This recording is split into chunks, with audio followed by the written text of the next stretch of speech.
এটা যদি কুরুচা ঠাকুর রাখান দিব সে জানে, তা আমার ভগবান জানে না? জানে কিনা? কার্তিক পাগল যদি আপনাকে ঘরের পাশে, সে যদি অজানা সন্তান জানতে পারে, ওই কার্তিককে যিনি সৃষ্টি করেছে তিনি কি আরো গভীরের কথা জানে না? তোমার ছেলের অসুখ হয়েছে, তুমি এখন কান্দো, কান্নার দরকার কি? কান্না বন্ধ করে বলো যে আমার যা প্রয়োজন, তুমি যেমন কর্ম করেছো সে শাস্তি তো তোমার পেতেই হবে, প্রারব্ধ কর্মফল তোমার ভোগ করতে হবে। তুমি ভগবানের জন্য জীবনে কি করেছো? কষ্ট হচ্ছে নাকি? হ্যাঁ, একটু কড়া কথা, পুরা কথা না, পুরা কথা। আসি একটু আসি। আজকে বলছি না মহাপ্রভু আজকে রাত জাগরণ, তো আজকে যা বলায় তাই বলবো, আমার ইচ্ছায় বলছি না। মায়েরা কষ্ট হচ্ছে মা? হ্যাঁ, যন্ত্রণা সারছে তো? এত একটু আগে বকাবকি দিছি, এখন ভয় আছে না? মাথাটা কি ঢাকা যায় না? আরে না, ওদের দোষ। তাই আমার বাবারা একটু, কমিটির বাবারা আপনাদের কাছে একটু চরণে ভিক্ষা চাচ্ছে যে সীমিত জায়গা এবং আপনাদের বসার আয়োজন ঠিক মতো করতে পারেনি, ওরা বুঝতেও পারেনি যে আজকে এই গৌর গোবিন্দ সেবা আশ্রমে এত ভক্তের সমাগম হবে। এটা কিন্তু ভাবনার অতীত হয়ে গেছে আজকে। তথাপিও আমি তাদের পক্ষ থেকে আপনাদের কাছে ক্ষমা চাচ্ছি যদি কোনো ভুল ত্রুটি হয়ে যায়। যেহেতু আমার পাগলরা বলছে, কিন্তু আমি ক্ষমা চাচ্ছি আপনাদের কাছে, ওদেরকে ক্ষমা কেউ দিয়ে আপনাদের রাতুল চরণে একটু স্থান দেবেন, যাতে আগামীতে ওরা আরো সুন্দর সুন্দর অনুষ্ঠান আপনাদের মাঝে উপহার দিতে পারে এবং গুরু গোবিন্দের অপ্রাকৃত লীলা কথা যেন বিশ্ব জগতে ওরা প্রচার করতে পারে। জয় শ্রী রাধে। এইবার কথাটা ভালো করে জানি, সনাতন ধর্ম কারো ধার নেওয়া ধর্ম না। এই যুবক ছেলেরা ভালো করে জানবে, একবার দেবেন। এখন এই বুড়োদের কথা বাদ দিয়ে একটু তোমাদের কথা বলছি। ধর্ম ধর্ম করে খালি মালা তিলক করলে ধর্ম হয় না, ধর্মটা মনের ব্যাপার। মালা তিলক হচ্ছে ধর্মের লেবাস, ওটা ধর্ম না। লেবাস পরে অকাম যদি না ছাড়ো তাহলে তুমি ধার্মিক না। লেবাসের প্রয়োজন আছে। যে যে প্রতিটা কলেজ ভার্সিটিতে একটা ইউনিফর্ম আছে, যে যে সেক্টরে চাকরি করে প্রত্যেকটা চাকরির একটা ইউনিফর্ম আছে। এই মালা তিলক হচ্ছে ইউনিফর্ম। মালা তিলক পড়লেই বৈষ্ণব নয়। আজকে আমার নারায়ণ বাবা বলে যে যদি কিছু বলবার চাই তো বৈষ্ণব বিপক্ষে বললে আমার পাপ হইতে পারে। আরে বাবা তা না, মালা তিলক নিলেই বইরে কি হয় না। তিলকের শারীর ভিতর ডুবতে উঠলে বৈষ্ণব হওয়া যায় না যদি শুদ্ধতা, সততা, নিষ্ঠাবান, পরহিতরতা না থাকে, তার চরিত্র সংশোধন না থাকে, তাহলে সে কোনোদিন বৈষ্ণব হইতে পারে না। মালা তিলক নিলেই বৈষ্ণব হয় না। এগুলো হচ্ছে কি জানো, বৈষ্ণবের পোশাক। ওই একজন তবু সম্মান করতে হয়, মালা তিলককে সম্মান করবে, কিন্তু তার চরিত্রকে নয়। এজন্য সাবধান, অন্যায় যে করে আর অন্যায় যে সহে, এ দুজনাই সমান অপরাধী। অপরাধী কিনা? চোরের সাথে যে সংমিশ্রিত হবে ওটাও চোর, চরিত্রহীন আর দল যে দেবে ওটাও চরিত্রহীন। এজন্য সাবধান, অন্যায়কে সনাতন ধর্ম কখনো গ্রহণ করে না। সনাতন সত্য, আর যিনি সত্যকে আশ্রয় করেছে তিনি সনাতনকে ধরে রেখেছে, আর যিনি সত্যকে আশ্রয় করেছে তিনি ভগবানের কোলে শুয়ে আছে।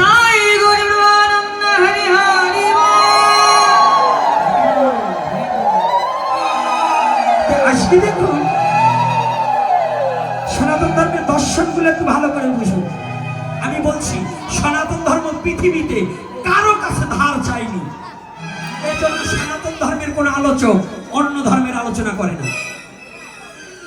কারণ সনাতন ধর্মে অফুরন্ত গ্রন্থ, অফুরন্ত লীলা কথা, অফুরন্ত তত্ত্ব, যাহা পৃথিবীর অন্যান্য ধর্ম ধার নিয়ে তাদের চলতে হয়, কিন্তু সনাতনীর কারো কাছে ধার নিতে হবে না।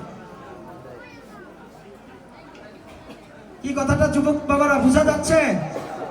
হ্যাঁ হ্যাঁ, বোঝা যাচ্ছে। বোঝা যায় কিনা? এই যে মায়েরা, আজকে একটা জিনিস কম দেখছি, জরির পর কলিগ্রামের অনেক যারা আসছেন, আজকে আমার যুবতী মায়েরা কম দেখছি। সনাতন ধর্ম কি এদের বুঝাতে হবে? এই বুড়োগুলোরে বুঝিয়ে কোনো লাভ নাই, কারণ এই বুড়োগুলোর ধর্মান্তরিত হওয়ার ভয় নাই, কিন্তু যেগুলো ধর্মান্তরিত হবে ওইগুলোকে আমার পাঠে আনবেন। সনাতন ধর্মে কি না আছে ওদের জন্য আমার কথা। হ্যাঁ, আসতে সামনে বসে কোনো কথা বলবো না, এখন মাথা একটু অন্যরকম আছে, অন্য জায়গায় চিন্তা আছে, তোমরা চুপ করে বসে থাকো। বাদর পালা ভালো, কিন্তু জানো বাদরের বেশ কেউ সহ্য করতে হবে। তাই আজকে একটা কথা জেনে রাখবে, যাদের ধর্মান্তরিত হওয়ার ভয় আছে তারা আমার কাছে আসো। সনাতন ধর্মে কি নেই, যদি আমি না দিতে পারি আমার মহাজনরা দেবে, কিন্তু সনাতন ধর্মের নিয়ে বাজে মন্তব্য করার মতো কারো বাবার হিম্মত নেই। আর যারা করছে জানতে হবে ওদের জন্মের ত্রুটি আছে, ওরা ওর সঠিক বাবার জন্মের না। এজন্য সনাতন ধর্মের তত্ত্ব না বুঝে, সাধনা না জেনে সনাতন ধর্ম সম্বন্ধে বাজে কথা বলে।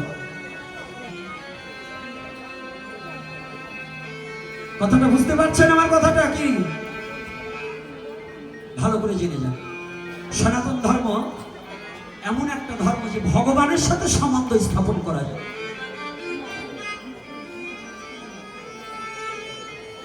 আজকে অনেক পাঠক এবং অনেক তত্ত্বজ্ঞবিদ দেখছি আমার চোখের সামনে।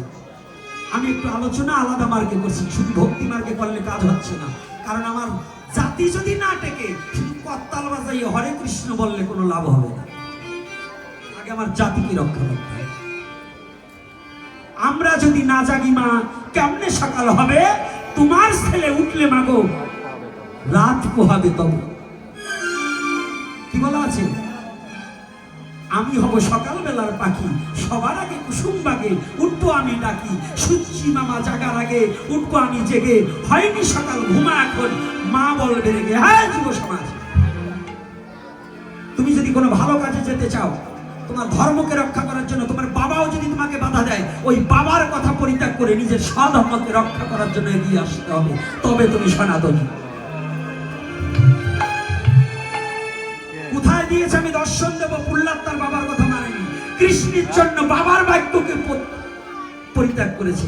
রামচন্দ্র তার বাবার কথা প্রতিপালন করছে। কোনটা মানবে? যখন যেমন তখন তেমন। যদি যুদ্ধক্ষেত্র আসে, নিজের জাতিকে রক্ষা করবার হয়, বাবা মাকে উপেক্ষা করে ঘরে তালাবন্দি করে রেখে তুমি তোমার জাতির জন্য ঝাঁপিয়ে পড়তে হবে, তবে তুমি সনাতন। নাহলে তুমি কাপুরুষের জন্ম। কি কষ্ট হচ্ছে নাকি আমার কথা? হ্যাঁ, কষ্ট হচ্ছে? নিজের জাতিকে রক্ষা করার জন্য সংঘবদ্ধ হতে হবে। যে নিজের জাতিকে চেনে না, তার পিতার সাথে বেইমানি করা হয়। আমাদের সনাতনীদের মধ্যে কিছু বেইমান আছে, যে তার বাবার সাথে বেইমানি করে, তার রক্তের সাথে বেইমানি করে, তার ধর্মের সাথে বেইমানি করে, সৃষ্টিকর্তার সাথে বেইমানি করে। এই বেইমানদের সঙ্গ পরিত্যাগ করে আমরা মহাপ্রভু সৈনিক হব, কৃষ্ণ সৈনিক হব, অন্যায়ের বিরুদ্ধে লড়ব এবং হরি কথা দিয়ে বিশ্ব জগৎ মাতিয়ে দেব। বলো না গো রাধে রাধে রাধে রাধে। কি পারবে কিনা? কি মায়েদের শক্তি আছে তো? আজকে শোনো, বাধা এ জন্মে এ যুগে নয়, বাধা তৎকালীন সময় হরিনামে বাধা ছিল, ছিল না? ছিল কিনা?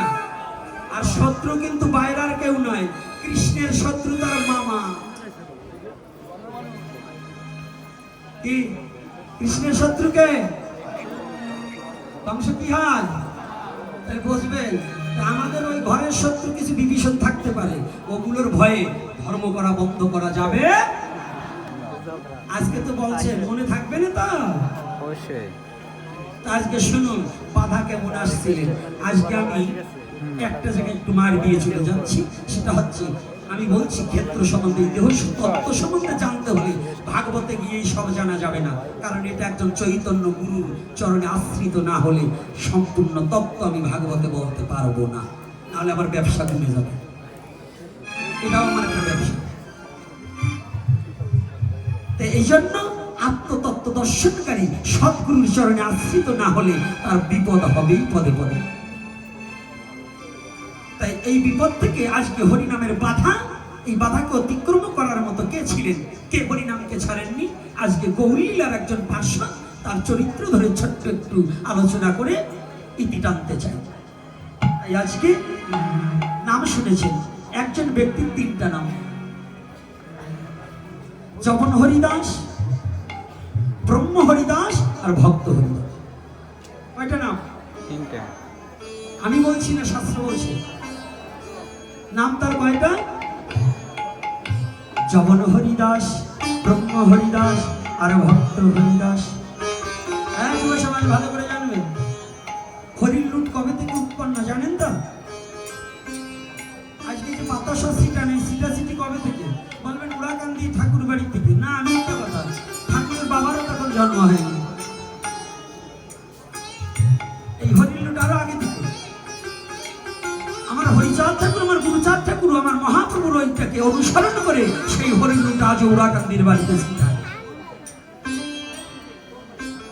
কবে? লোক না দিলে তো কাজ হয় না। আর ধর্মটা বৃদ্ধদের মধ্যে প্রচার করা যায় না, ধর্ম প্রচার করতে হয় যুবকের মধ্যে। এই বৃদ্ধদের মন হচ্ছে বড় কঠিন, ইটের চেয়ে শক্ত।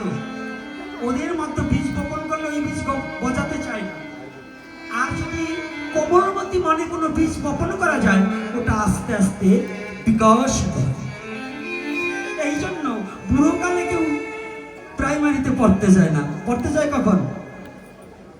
শিশুকালে, তাই না? বলেন তো কেন? ওইটা ওর ব্রেনে একবার ঢুকলে বার্চিটি পর্যন্ত আর ভুলবে না। তাই সনাতন ধর্মের শিক্ষাটা কিন্তু, ধর্ম শিক্ষাটা কি? প্রাতকাল ধর্মকাল, যৌবনকাল অর্থ উপার্জনের কাল, আর প্রাতকাল সায়ন্যকাল মানে রাত্রিকাল। সেটা কি? রাত্রিকাল কাম সেবনের কাল। ভালো করে জানবে, যৌবনে নিজের সত্তাকে নষ্ট করা এটা ঠিক না। ওই সময় ধন উপার্জন করতে হবে, ধরে রাখতে হবে। নিজের গুরু কৃপার বলে কুলকুণ্ডলিনী শক্তিকে একটু চেতন করে নিজের এই পিতৃসত্তাকে ধরে রাখতে হবে। এটি হলো যৌবন কাল, ধন উপার্জনের কাল। কোন ধন? পরম ধন। টাকা পয়সা একদিন আছে, আর একদিন থাকবে না, আবার নাই হয়ে যাবে। কিন্তু যৌবন জুয়ান একবার এলে রে বন্ধু, চলে গেলে আর আসে না। আসে? আসে নাকি? ওরে সুষুমায়ে বন্ধু বটে,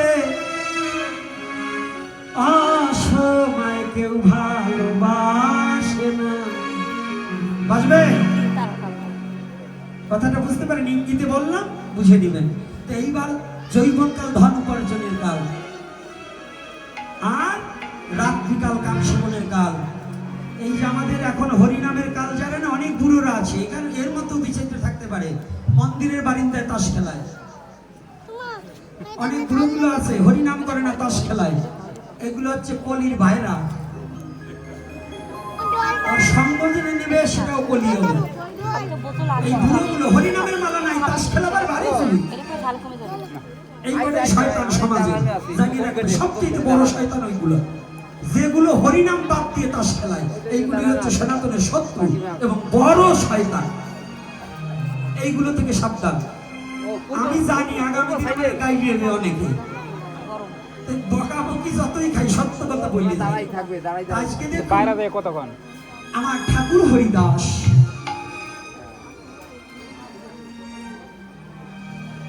প্রতিনিয়ত ভক্ত তৈরি করার নির্দেশনায় প্রতিদিন সুপ্রভাতে, আজকাল আমাদের সেই হরিনাম প্রভাতে হয় না। আগে বৈষ্ণব ছিল, আমার ছোটবেলায় যতটুকু দেখেছি। আমি আমার গুরুদেবের সাথে যখন চলেছি, ওই রাত 4টার সময় ঘুম ভেঙে দিত, বলতে নাম কর। ওই ভোর কীর্তন করতাম। আগে ভোর কীর্তন ছিল না, এখন ভোর কীর্তন কিন্তু হারিয়ে যাচ্ছে। কি? এখন বৈষ্ণবরাও করে না, বৈষ্ণবরাও ডিজিটাল হয়ে গেছে। আর গাইরস্থর কথা আর কি বলে, বৈষ্ণবরাও ডিজিটাল হয়ে গেছে। আগে আমরা গাইতাম ভোরবেলায়। হ্যাঁ, গাইতাম কি? ভাজ গৌরাঙ্গ অহ গৌরাঙ্গ লহ গৌরাঙ্গে নাম রে, ভাজ গৌরাঙ্গ অহ গৌরাঙ্গ লহ গৌরাঙ্গে নাম রে। যে জন গৌরাঙ্গ ভাজে, সে হয় আমার প্রাণ রে।